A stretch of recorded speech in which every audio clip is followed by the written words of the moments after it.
India की diverse और dynamic automobile market में इनोवेशन, फीचर्स और वैल्यू फॉर मनी का कंपटीशन बहुत ही इंटेंस है। यहाँ ऑटोमेकर्स अपनी पहचान बनाने के लिए काफ़ी फियर्सली कॉम्पीट करते हैं, लेकिन कुछ गाड़ियाँ ऐसी भी होती है जो मार्केट में अपनी जगह नहीं बना पाती।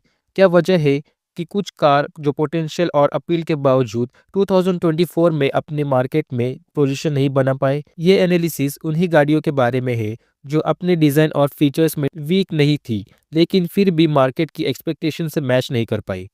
Number one, Honda City. Honda City को इंडिया के प्रीमियम सेडान सेगमेंट में एक लेजेंड माना जाता है। अपनी स्लीक डिज़ाइन और रिलायबिलिटी के लिए जाना जाता है। सिटी हमेशा से इंडियन बायर्स की फेवरेट रही है, लेकिन 2024 में इस आइकॉनिक कार की सेल्स सिर्फ 16,000 के आसपास ही बिकी थी। ये गिरावट इंडस्ट्री एक्सपर्ट्स को हैरान कर गई और सब पूछ रहे थे क्या गलत हुआ। सबसे बड़ा रीज़न था एसयूवीज का अनस्टॉपेबल राइज।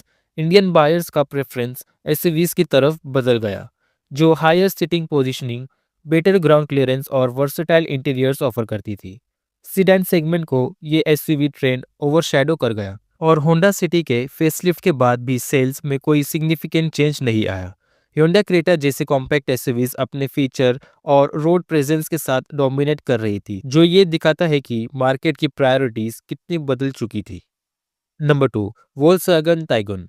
वोल्क्सवैगन की टाइगन कॉम्पैक्ट एसयूवी सेगमेंट में काफ़ी हाई एक्सपेक्टेशंस के साथ लॉन्च हुई थी। इसका sharp design, solid German engineering और प्रीमियम ड्राइविंग एक्सपीरियंस का प्रॉमिस काफ़ी प्रॉमिसिंग लग रहा था। लेकिन 2024 में इसकी सेल सिर्फ 1500 यूनिट्स पर मंथ तक लिमिटेड रही। ऐसे में इस डिसअपॉइंटिंग परफॉर्मेंस का रीज़न क्या था? टाइगन की डाउनफॉल की वजह थी फीसी कंपटीशन। Hyundai क्रेटा और किया सेल्टॉस जैसे एस्टैब्लिश्ड प्लेयर्स ने अपने डोमिनेंस बनाए रखी।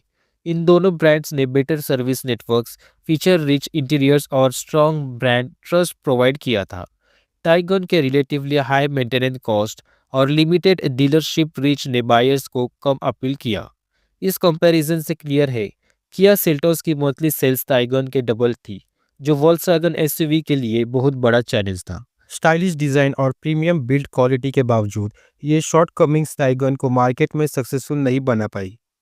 Number three, Citroen C three.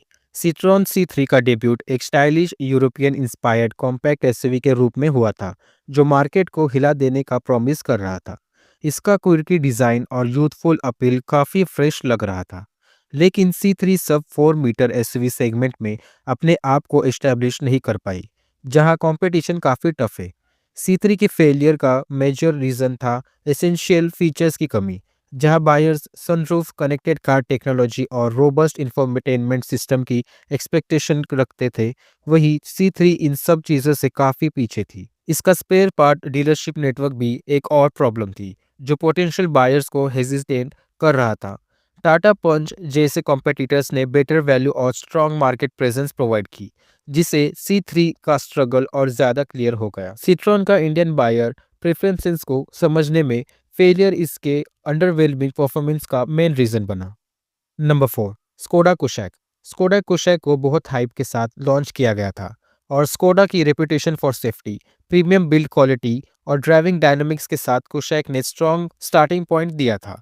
लेकिन 2024 में ये क्लियर हो गया था कि कुशैक अपने एक्सपेक्टेशंस को पूरा नहीं कर पाई और सेल्स कभी भी 1100 यूनिट से ऊपर नहीं गई।